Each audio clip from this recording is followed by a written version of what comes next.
textile makers and market upbeat about resilient CD ahead of festive season. December is near. Happiness will be near.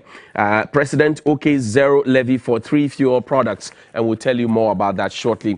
The Finder newspaper, MTTD rakes in 1.8 million Ghana cedis in fines from motor traffic offences in 9 months. Also, special prosecutor drops charges against Mahama Yarega Mafo.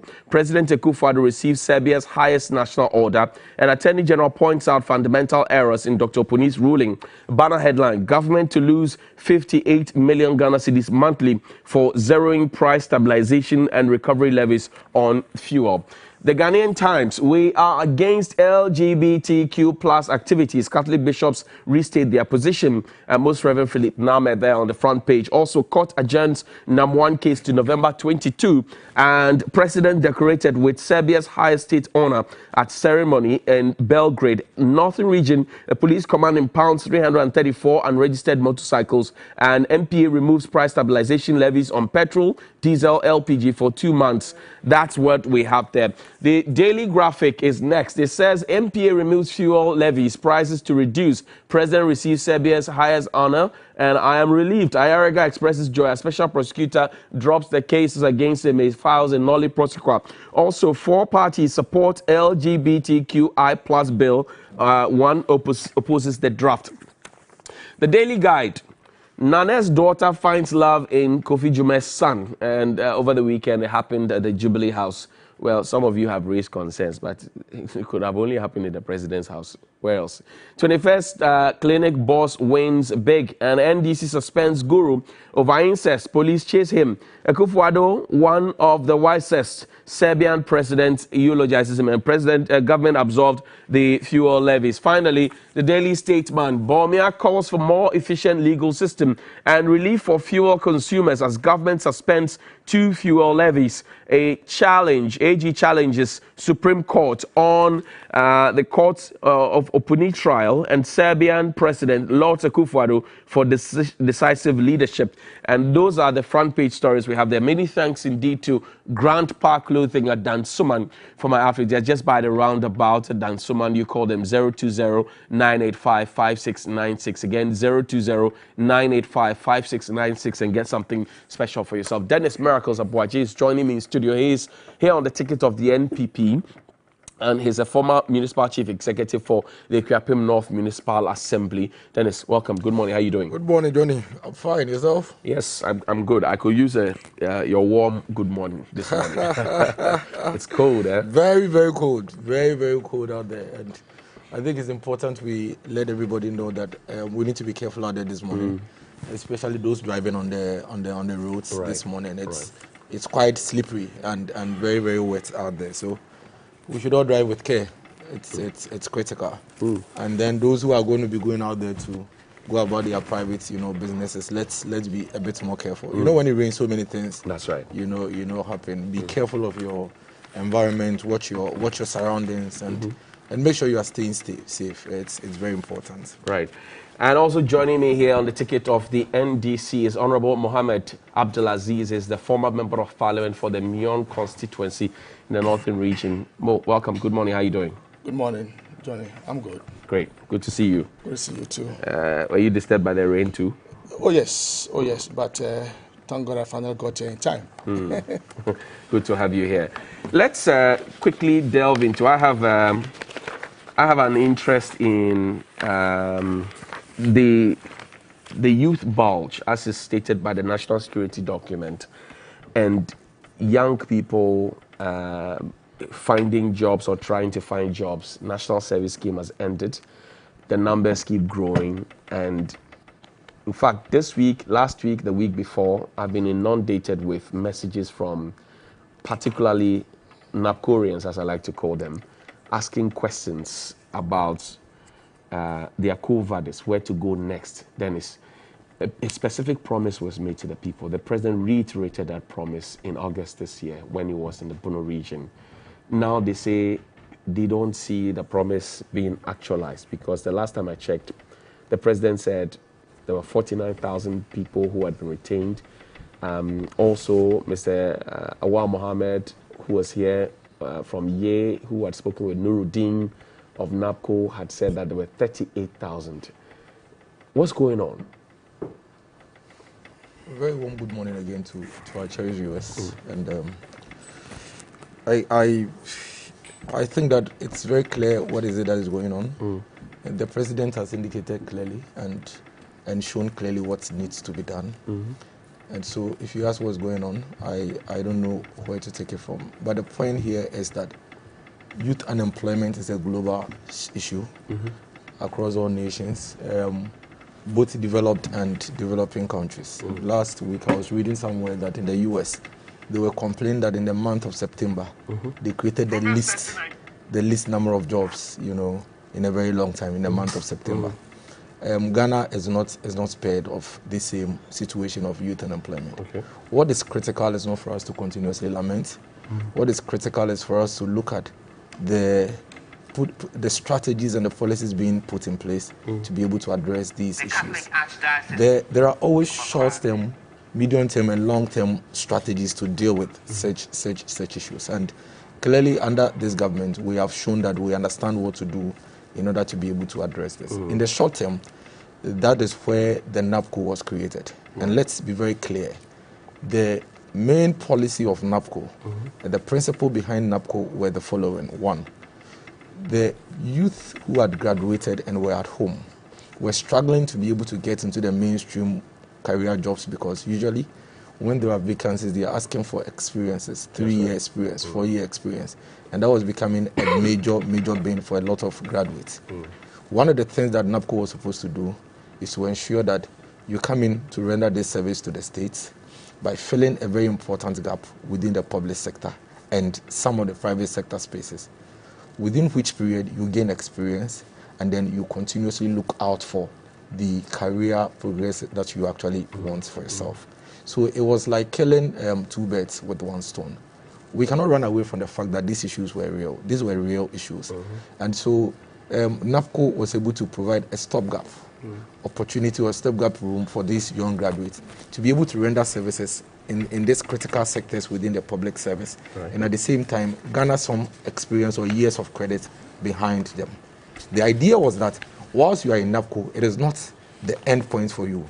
The idea was that whilst you are in NAPCO, you explore the options available for you, and then once you have an opportunity, you progress. In my municipality, for instance, almost about 50% of them had actually moved on as at the end of December 2020. They moved on to what? To other employment. Some of them private sector, some of them public sector, some of them were retained in the institutions that they were once the vacancies and the opportunities came. Others too were still looking out for opportunities to progress. But the president was very categorical when the program, as it was designed initially, was about to come to an end. And he said that the rest, those who are left in the system, were going to be absorbed, especially under Hail Ghana, Teach Ghana, and all of that, so that they continue to progress. You mentioned 79,000. If I come into the figures, so that if you are interested, not everybody who is in Hail Ghana or Teach Ghana actually wants to remain in Teach Ghana, but the state is providing the opportunity for you to remain there. Don't forget, those who are in Revenue Ghana, almost, I don't have the exact figures, but almost all of them have been absorbed. They say, particularly them, they say there have been 3 tranches of people who have passed out, become custom officials, and they say they always will bring people from outside and not them who are in there. And for those who are in there, it's either you are connected politically, you have some protocol. That's not factual. That's what they are saying. It's speculative. It's speculative. That's what they are saying. How many of them? It's not factual. Okay. It's not factual. Because in my municipality, the 33 Revenue Ghana personnel that I know are currently working with the GRA. They have no party affiliation. How? Who walks around with a party card? They have no party affiliation. I'm just asking that who walks around with a party card? I'm asking you, do they have no party affiliation? No, how? That's what I'm wondering. That's what I'm asking you because they are from my area. Okay. So I don't know how they walked around. They walked into whose office with a party card. The key thing here is that they are NAPCO personnel. We are discussing NAPCO personnel and what is happening to them. They are NAPCO personnel who have been absorbed and employed. There were over close to 100,000 of them. So the question you were asking is... The figures are not 100,000. The last I time I said checked. close to. I'm picking my words carefully. Close to over 100,000. I'm picking my words carefully. So let's close to. So let's pay attention to my words. Right. It means that you don't have the absolute figure. I don't have the absolute figure. 97,300. It may even have increased because it may have increased because someone you put on. Yes. Okay. Yes, so it may have increased. Okay. So we are talking about. I don't know. That's why I don't want to go into it. And yours cannot be factual as well because it may have increased. But the key thing. Parliament's figures. Oh, it may have increased. Yeah, I'm using Parliament. That's what I'm telling you. Yeah, but I'm telling you also that figure may have increased. So we cannot be in absolute at this point. I hear you. Okay, let's be fair to ourselves. Now, these people have been absorbed into the system. Some have gone their own way, found other jobs. Some have applied along the line and moved on. Some are also in the system now. And the government has given, the president has spoken and given a clear-cut roadmap into what is going to happen to them. We are still in the second week. We are still about to enter the second week of October. I think the important thing here is not to rant, but to ensure that we ask government what the strategy is in ensuring that maybe by the end of October or by when their tenure or term within the system is ends ending. in October. Yes. So October hasn't ended. Okay. So they should keep hope alive. But the president has spoken. The allegations of party people getting the Nord first, while people who have been there for 3 years, gathered experience like is expected of them, have gone through skills training because that was also introduced along the line, have done the aptitude test, and they are waiting, hoping to be absorbed as part of the 79,000. And they say they are there, then they bring party people. You say we should dismiss that, right? Absolutely. I mean, as for this issue of party people, it's as speculative as ever. If you want to live on speculation, I can't fault you. Okay. But who says that if TV3 wants to employ, they should employ only those who have done internships with them or attachments with them? Who says that if TV3 is looking for someone to fill in for a camera, it is only the guy who has done intern with them that can be employed, and that someone who also has a certain qualification from outside? TV3 knows what they are looking for. TV3 knows what they are looking out for. The intern guy can also apply. The guy from outside can also apply. TV3 will look at it and determine who would fill in the vacancy at any point in time. But they said they were going to give them first priority. It was part of what the president said in May 2018 when the program was launched. So GRA is recruiting 100 people. Okay. They have picked 50 or 70 from the NAPCO, and they have picked 40 from those also who are Ghanaians and applied to GRA. How's that a problem? I hear you. So you are in GRA as a NAPCO personnel. I didn't do my national service, so I'm not doing NAPCO at GRA. I worked at Senate. My national service has ended. I'm also a Ghanaian. You are saying that because you are in GRA as a NAPCO person, I have no right to also apply for GRA. When I have 3 years experience. So I have no right, but you do. No, I'm not saying that. So I have no right. That's what I'm asking. I have no right to apply. Okay. So I have a right to apply. You have a right to apply. GRA has a right to pick who they feel and believe is most qualified to hold the position. I hear you. The fact that someone does an intern in your organization, and I have worked in a lot of companies, okay, supervised a lot of staff. There are times that you have internal people, but you have to bring someone from outside based on a certain qualification and experience or skill set to be able to complement the team that you have. How does that spoil anything? The key thing here is that we had close to 100,000 NAPCO personnel. Almost about 60,000 of them have moved on into various employment. We have about 39,000 or 40,000, whatever the figure is available. The president has indicated clearly that these people will be absorbed in these organizations or institutions if they are interested, so that they can continue to progress from there. Let's give my final one to you is that before the elections, we saw the billboards, "Remember me." The NAPCO guys are asking you to remember them. Will you remember them? But that's exactly what the president did. Okay. The president spoke, the last time the president spoke about this was in August. Right. 8 months after the elections. It tells you the president remembers them. I hear you. Mo, take a bite on this NAPCO issues. The scheme is ending in October, by the close of October. Then it says, keep hope alive. What do you say? Because I know that you have also been receiving a couple of those messages. I know Dennis has also been receiving some of them, but he won't say it. Good morning to Dennis. Good morning to our viewers. Johnny, the issue of youth unemployment is a very serious matter. We will need to approach this issue with some candor, with some nationalistic point of view. We need to eschew partisanship when we are dealing with some of these issues. After all, when we talk about youth unemployment, it doesn't differentiate between NPP and NDC. It's a matter that is chasing the youth of this country. And we have a duty to create enough job opportunities for our young people. But that is not what I am seeing today. What are you saying? I have listened to a lot of government officials churn out numbers that they cannot substantiate.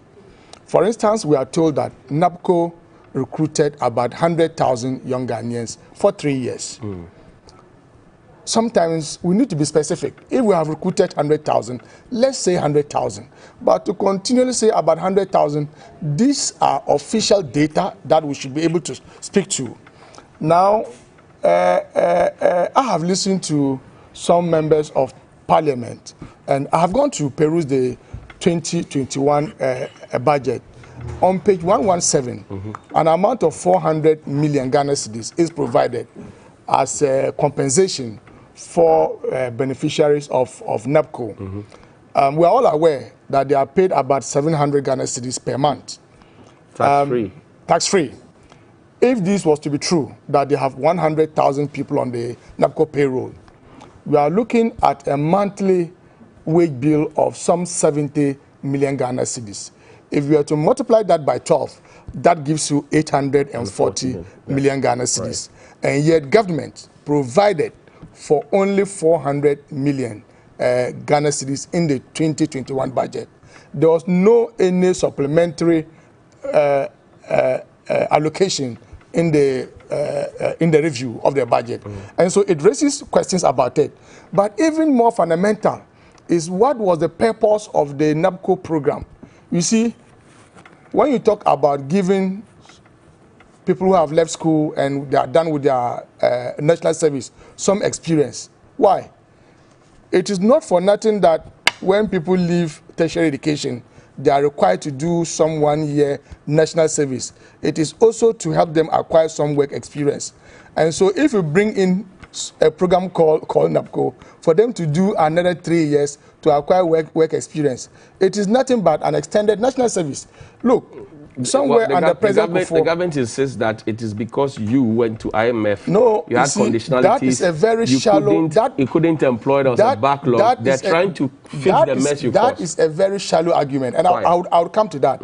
Now, when you remember that under President Kufuor, somewhere 2005, 2006, youth unemployment, there was a national security report that hinted of the fact that we needed to do something urgently to deal with the issue of youth unemployment.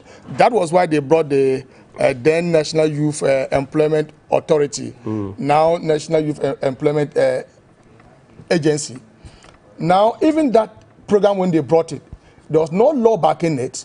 There was no any funding for that program. It took the government of President Mahama to be able to pass a bill in Parliament into law that gave some dedicated funding to how to deal with the issue of youth unemployment using that agency. It's also in the national security strategy now. Yes, today. When was the last time you heard about recruitment by the Youth Employment Agency? We don't hear anything about it. They just had a job fair. Oh, but I am talking of recruitment by the Youth Employment Agency. Johnny, if you have a program that has a dedicated source of funding to be able to pay for the wages and salaries of the beneficiaries, why do you go to create another political vehicle to deal with the same issue when you don't have the legal architecture to back it? You don't have a source of funding. And so it was just a political attempt to be seen dealing with the issue of youth unemployment. Why? But along the line, there was skills training also for them. What happens after the end of the program? And they were giving certificates for those ones. Oh, that doesn't mean anything. Really? President Akufo-Addo has secured a second term. When he wanted to secure a second term, the NABCO program was still running. He has secured a second term, and now we are being told that it is coming to an end. Have we been able to deal decisively with the issue of youth unemployment? From our perspective, we believe that government alone, in fact, government cannot deal with the issue of youth unemployment alone. We believe that the private sector needs to be strengthened to be able to absorb most of these young guys coming from our universities. And that's why we prioritize infrastructure. You see, all that you need to do is to create an enabling environment that the private sector will take advantage of to expand and for new businesses to emerge. Lending rate is cheaper. So when lending rates is cheaper and yet credit to the private sector is dwindling, that should raise some questions. You know why? It's because government is more interested in borrowing from the local market. So government has succeeded in crowding out the private sector. Yes, you have the monetary policy coming down to 13.5. That has also resulted in the lending rates coming down, and yet credit to private sector is dwindling. There's no connection, and that's what they must be thinking about when we talk about the ballooning national debt, especially within the local market. It is because we want the private players to be able to access credit to expand. And so, like I was saying, as a party, we believe that the only way to deal decisively with the issue is to create an enabling environment for the private sector to thrive. That's why issues of electricity, under President Mills, President Mahama, we increase access to electricity from around 50% to over 80%, access to water to over 80%. Roads were being constructed. But Dumsor was a problem. That was a legacy problem that we dealt with even before we left. That was a legacy problem. No government, President Rawlings, President Kufuor, President Mills, President Mahama, have had some Dumsor to deal with. It took President Mahama to deal with the issue that he inherited. We were able to move our generation capacity from a little under 2,000 to more than 4,000 megawatts. That was remarkable. And so we're saying that, look, when you expand airports, when you construct a Terminal 3, when you construct roads, these are some of the ways that you empower the private sector. Is that not why the government? Is that not why the government says that? Look, I want to have a one district, one factory policy, one village, one dam, planting for food and jobs, rearing for food and jobs. And they are all connected because there's Feed Ghana, which is with the Agric Ministry. There's Heal Ghana with the Health Ministry, Teach Ghana, Education Ministry, Digitize Ghana, Civic Ghana. The farmers who were farming before the planting for food and jobs, were they feeding Ivorians or Burkinabes? The nurses and doctors who have worked even before the NAPCO, were they healing Ivorians or Japanese? You see, we must stop this political rhetorics and deal with the issues. I was just telling you that, look, when we're constructing hospitals, district hospitals, regional hospitals, cheap compounds, health centers, it was also an avenue. You see, even during the construction phase, we have carpenters, we have masons, we have all manner of people who are engaged even in the construction stage. After the construction, we were definitely going to employ people to work in those facilities. And so that's how you create employment. I hear you. But you don't expand infrastructure, you don't build hospitals, you don't build schools. All the E-blocks that were constructed by President Mahama, teachers have been recruited into those schools. Are they not Ghanaians? And so we're saying that there must be a sustainable path to dealing with the issue. And we think that we must be able to come, look, this 1D1F, 1D1F, Johnny, they keep on churning out numbers that they cannot substantiate. Today, you hear 125 factories have been completed. Some will say 150. They say all the factories that they have completed so far, they are able to employ about 150,000 young Ghanaians. We want to see the data, give us the names of the companies, tell us how many people they have recruited. Why? When Zoom Lion, for instance, when Zoom Lion goes to construct a recycling plant just around the Kolebu mortuary, then you go and erect a billboard there, 1D1F. Today, let me tell you, if they got support. What support? What support? You see, it is the duty of every government to offer support to private sector.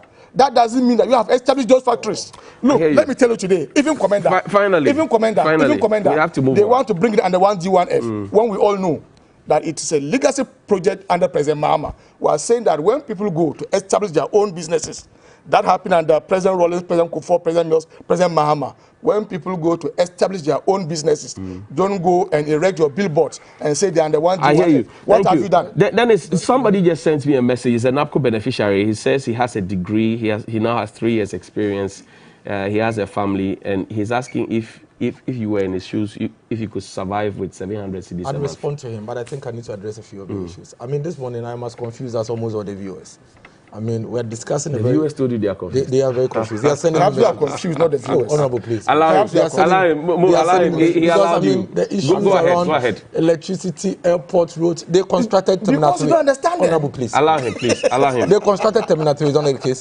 They constructed roads, is that not the case? In fact, they tout a lot of infrastructure. He mentioned D-blocks. Yes. And yet... Yes. Oh, please, I beg you. I beg you. I'm just supporting you. I beg you. Go ahead. More allow him. And yet, Honorable. as at the time they left in December 2016, we had an unemployment graduates association in this country.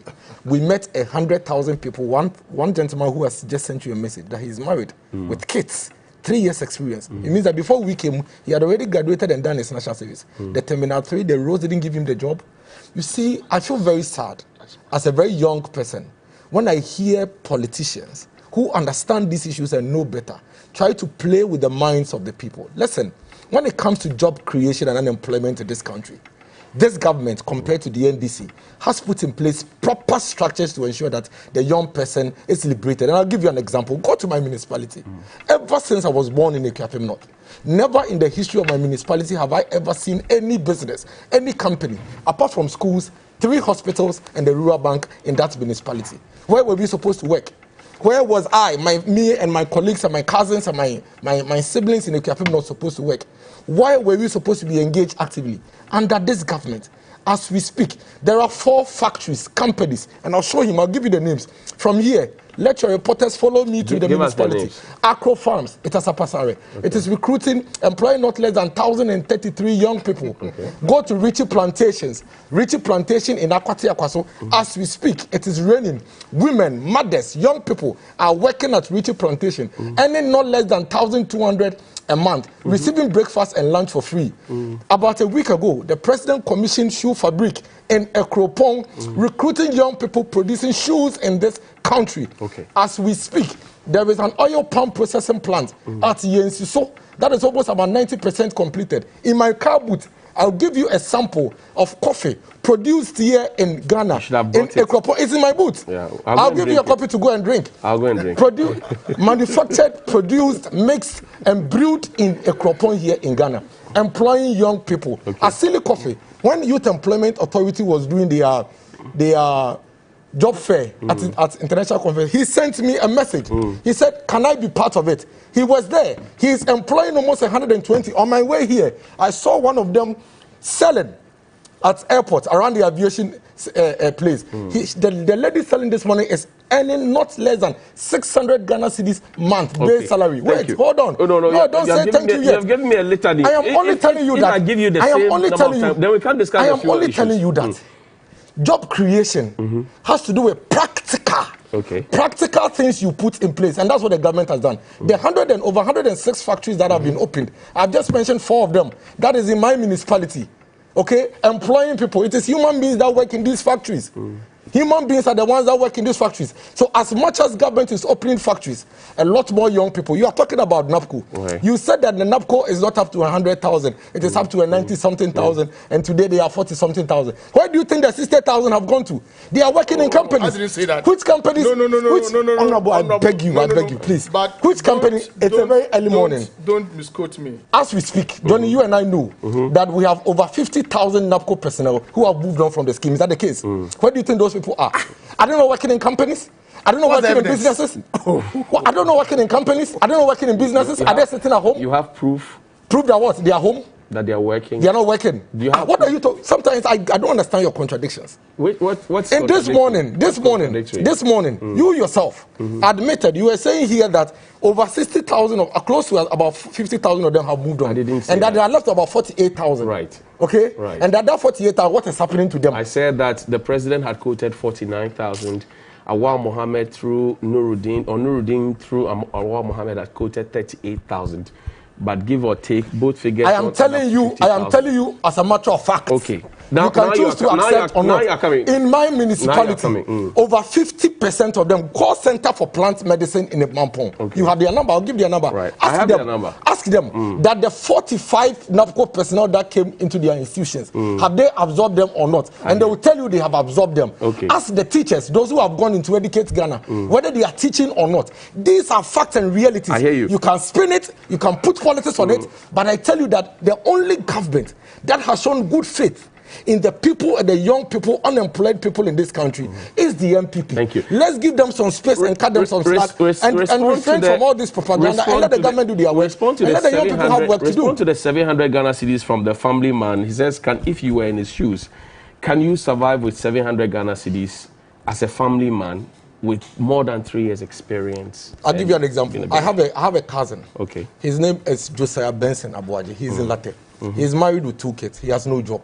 This morning, as we speak, he's waiting for me to leave TV3 before I send him 100 Ghana cedis. His situation is worse off. Okay, so if I was in his shoes, I would not be so comfortable with 700 Ghana cedis because it's not enough.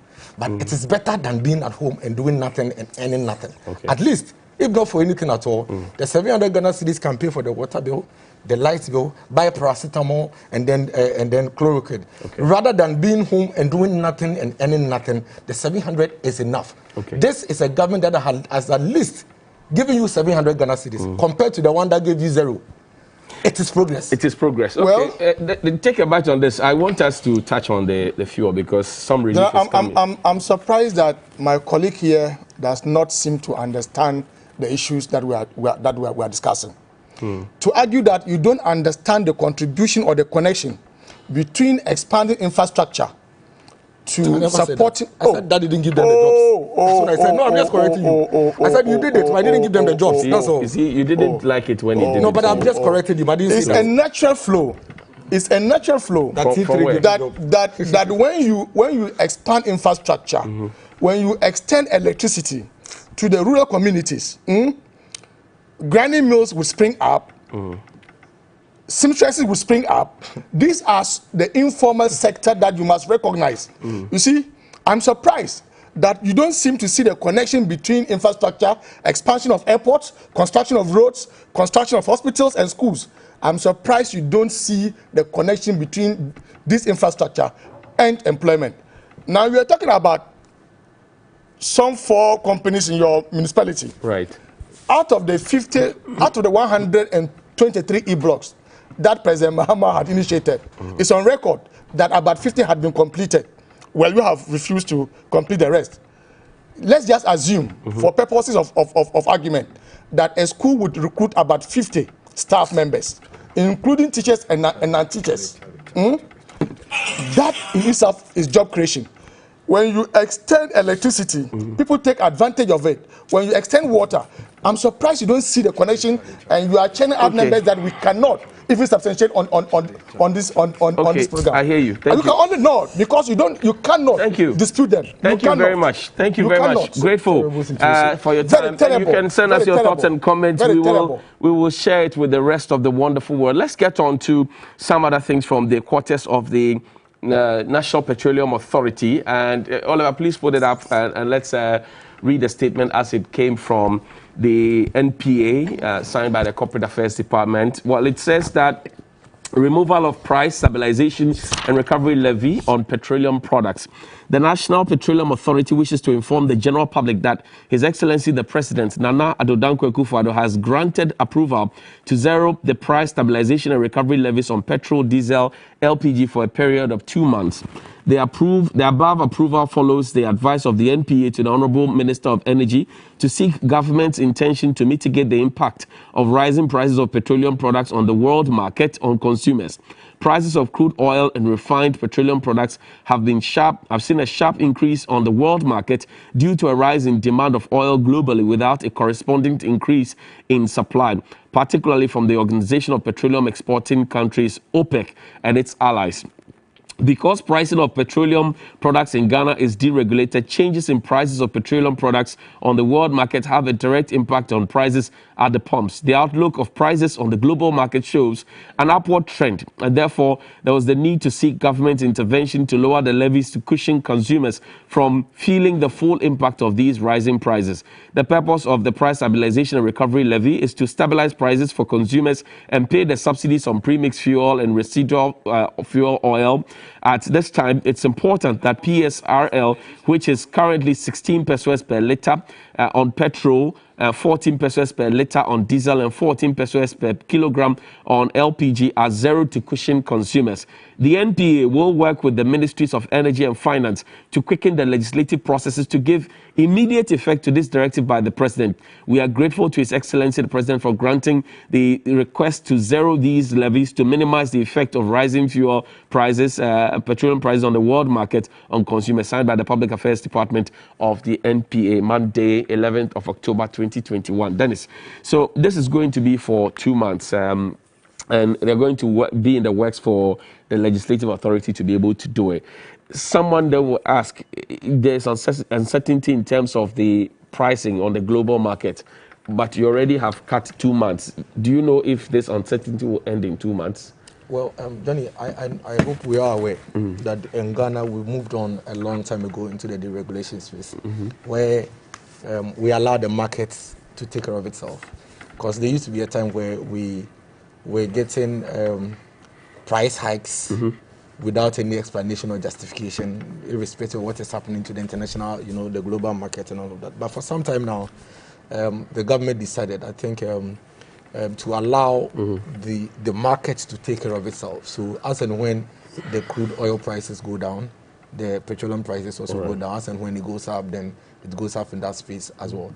There was a reason why the price stabilization, recovery levy was introduced. And the idea was to ensure that now that we have the deregulation space, let's introduce this levy so that at every point in time we can do 3 things. One of them is to balance out the consumer, and ensure that at some point we can subsidize, the products for the consumer to also be a bit, free. And that's exactly what is happening. I think that the purpose of the levy is what we are experiencing now, to ensure that in times like this, when the price is going way up and ballooning, this can step in to be able to bring some relief to the consumer. The only time I remember we seeing this, I think, was in December 2017. We had a similar, situation. I think then it was Honorable Peter Mewu, that was the energy minister. Right? Yes, that we had, such a situation coming up. If you follow the crude oil, graph, I think that is really going up because the demand globally is going very, very up, and then the OPEC countries don't seem to be releasing so much. So there's a certain imbalance between the demand and the supply, and that's shooting up. But you're seeing the end in 2 months. That's why you're giving relief for 2 months. Not necessarily. Okay. Not necessarily. I think what the NPA is doing is to observe. So anything at all can happen in 2 months. As we are around the $300 and something, in the next 2 months it could drop to 70. Could drop to 80, it could go to 400, it could go to 500. What for me I think is comforting is that we have an authority or an organization or a ministry that is paying close attention to what is happening and is taking actions and decisions which would ensure that the consumer doesn't suffer so much, or at least the consumer sees some relief. That's for me. I think what do you say to those who suggest that, look, there are too many taxes on the petrol prices we buy, petrol, diesel, kerosene, LPG, there are too many taxes on it, which makes it unnecessarily expensive to buy at the pump. What do you say? Johnny, that argument has come up a couple of times, and we've always agreed, all of us, across the divide, that it's one of the areas that the state can use to mobilize revenue to take care of certain heavy, expenditure, the debts and all of that. Because if you look at the taxes on our petroleum products, you realize that each of them have their own key things to handle. Recently, one that was introduced to handle the excess capacity charges that we owe so much. We have a lot of them, but a lot of them are for specific purposes, without which our economy would be in complete, shambles. I think that what we should be doing at this point is to continuously look at the markets, and then at any point in time where we feel we could reduce some of the taxes, then we reduce them. But it will be very difficult for me or anyone to say that there is a particular tax on our petroleum product that doesn't serve any purpose at this point. It's also very important for us to note that this particular regime between 2017 and now has seen the lowest increase in petroleum prices. Are you sure? Yes, this year alone, I'll give you the figures. This year alone, the fuel has gone up. I remember I started from 6. Let me give you. I mean, I like let's and let's then it just, goes 6,520. Yeah, because that's what you think. But let me give that's you what I see. Yeah, let me give you the fuel. figures. Okay, you can cross-check them in the budget. It's there. So in the year 2020, there was a cumulative net decrease in petroleum prices in Ghana. 7.46% for petrol and 9.53% for diesel. You can check. Between 2000. What was the gross? No, I'm just have the net. That's what I'm giving you. You can look at the gross later. But the net is what comes to us directly. So that's what is important. Between 2009 and 2012, okay, the average petroleum prices increased by 29.5%. It's also the fact. You can check. Between 2013 and 2016, the average petroleum prices increased by 24%. It's also the fact. You can check. But between 2017 and 2020, petroleum prices increased by just 8.36%. It's also fact. You can check. You can cross-check from even look at page 60 of the 2021 budget. So, I mean, we see it going up, coming down, going up, coming down. Okay. But the net effect is that it has been properly managed under this regime than in the past. And it's just facts and figures. I hear you. That's what I'm referring to. Thank you very much. Mo, take a bite on it. This is good news for the next 2 months, is it not? We could have done better. We could have done better. About 16 pesos, I'm told, reduction per litre of petrol and diesel. You see, we must be very clear in our minds that 3 factors inform the price that we pay at the pump. Of course, the world price of crude, the exchange rate, and the taxes and levies that are imposed on us as consumers. We cannot determine the world price of crude, but we have a duty to manage our cedi and dollar relationship very well.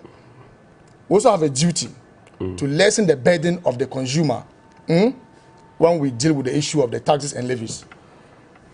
Johnny, at the beginning of 2017, when President Akufo-Addo took over the reins of governance, a litre of petrol sold for 3.6 Ghana cedis. Today, as we speak, it is 6.520.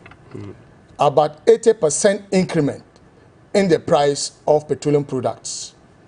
We have seen new taxes and levies being introduced. A very good example being the sanitation and pollution levy of 1%. We have also seen ESLA reintroduced by this regime, even though it was referred to as a nuisance tax. And so they have loaded these petroleum products with a lot of taxes. I've just told you that when you say you are moving from taxation to production, and you think that just imposing taxes and levies on petroleum products is a lazy way of governance. This is what we're told. Today, you have reintroduced ESLA, you have brought the pollution and sanitation tax of 1%. If all these things were avoided, I'm not sure we would have been paying as much as we are paying today. Now, when they talk about reduction of some 16 Ghana pesos, it is only Parliament that can deal with the issues of taxes and levies.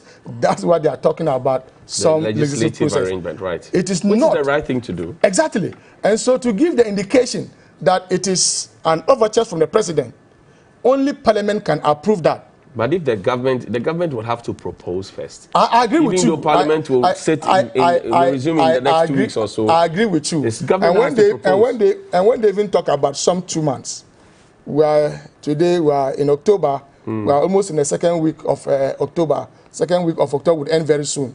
Parliament will resume somewhere around 26th of this month. Right. So let's even assume that they will be able to deal with the processes in Parliament by the end of this month. It means that we are going to enjoy this relief for only the month of November and December. And these taxes or levies would come back. He says the MPA is monitoring. We want to see a real commitment.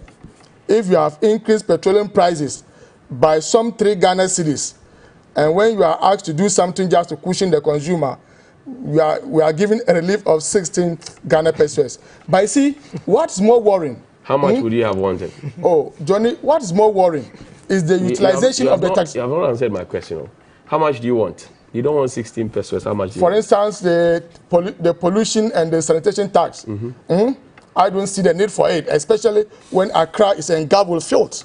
You see, when Accra is engulfed with filth. Johnny, the most worrying aspect of the entire conversation is the fact that when we pay these taxes and levies, what are they used for?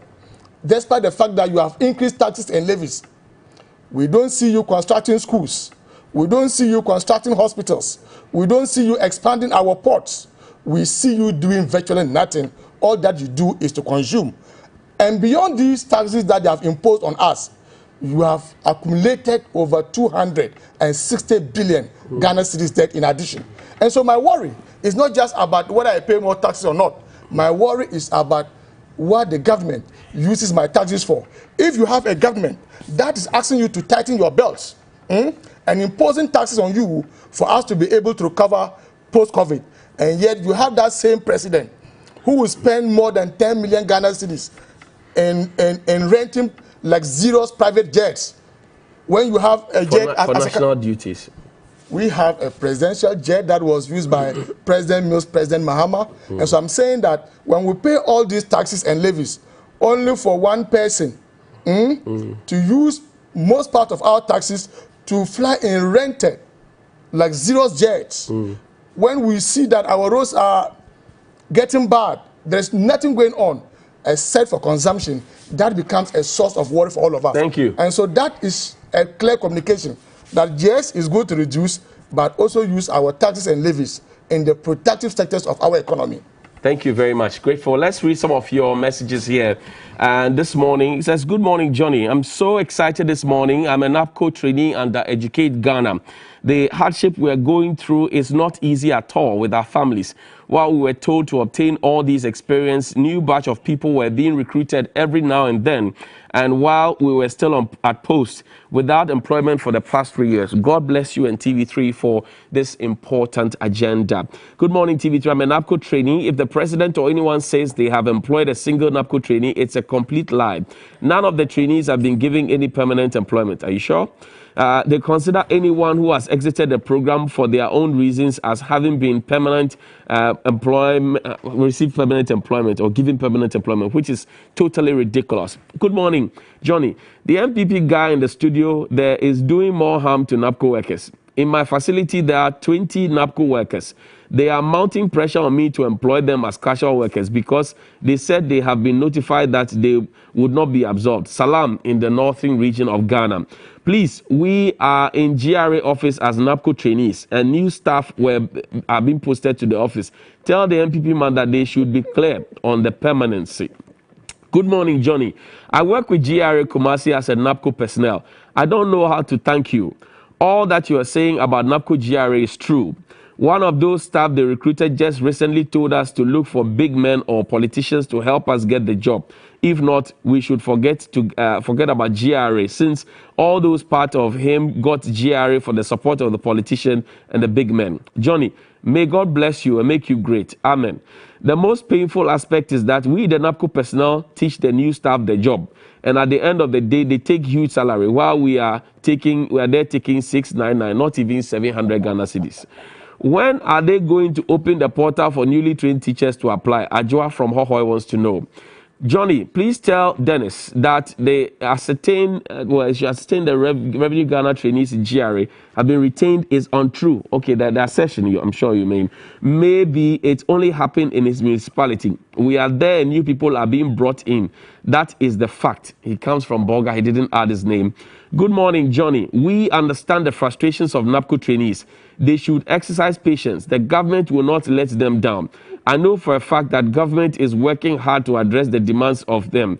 Sasantu Hakim from WA, de facto PRO. Good morning, Johnny. I'm a NAPCO trainee and I'm telling you that what the MPP communicator is saying is not true.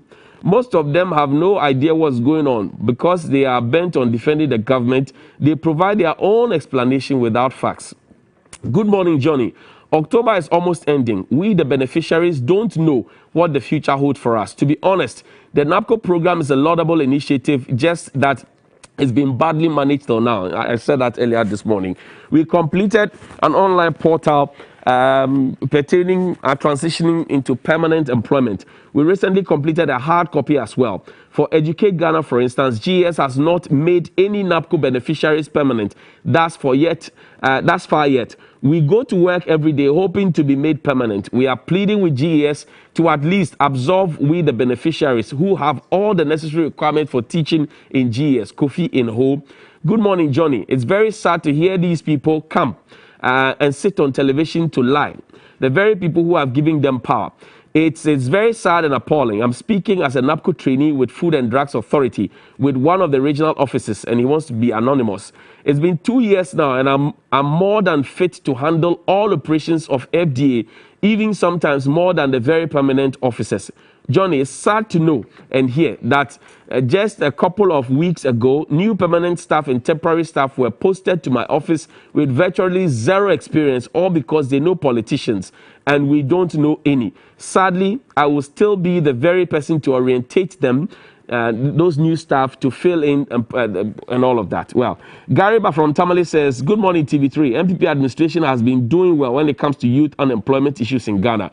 NHIS, NY, NAPCO, and many others. Ghanaians should give MPP administration 30 years in power to solve the huge unemployment problems in Ghana. The rest of the political parties are just talkatives. Wise Afosu says, Johnny, God bless you. Even if they don't give us the jobs, we know that you did your best for us.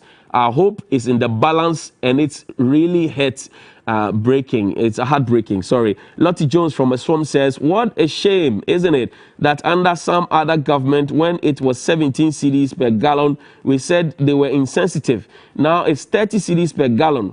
Why can't we refine our own crude for local use rather than go and buy refined crude? Sir Johnny, good morning. Hope you're good. I beg you to read my previous message to Mr. Dennis. If he thinks everything is speculation for purposes of evidence, tell him if he doesn't mind, he can at least get in touch for more information, because there's a lot more to this, I have to say, happening in my office. The MPP man is lying. Not all NAPCO trainees have been absolved. I'm also a NAPCO trainee. Says, thank you, God bless you. Well, we can't read all the messages here, but there's a final one. Says, Johnny, October is almost ending. We, the beneficiaries, do not know what the future holds for us. To be honest, NAPCO is a laudable initiative, and it's been repeated over and over again. As for NAPCO and SEMSEM, there are plenty. But Johnny, are you aware that they have not even paid them for 6 months? Well, it's for some of the modules, not all. Heal Ghana. Heal Ghana, yes. Heal Ghana, yes. And you are ending the program. Heal Ghana. So what happens to their monies? Oh, they will collect it. They'll get it. Oh, Thank you. This government. Dennis Abuaji, grateful for your time. You did nothing. You didn't even employ one. You were fidgeting with your phone. Also, you listened to your text messages. You were fidgeting with your phone. You were fidgeting with your phone. You listened to your text messages. Thank you very much. Happy birthday to Mami Efia Sewa Owari, CEO of Efia's Closet. Happy birthday to you, and also happy birthday to Josephine Nana Sapoma Ewa, Mami Joe, Kenya Se, Edumem, Star Assurance Agent and businesswoman. Happy birthday. This from Benjamin Edu. Ambassador Sampiale says it's only in a bad economic analysis that percentages are used instead of actual numbers to explain price increases in, percentages are only useful for measuring and rate of inflation and the rate of price changes. Price of fuel at the pump is not bought on the basis of percentages. They are bought with fiscal cash.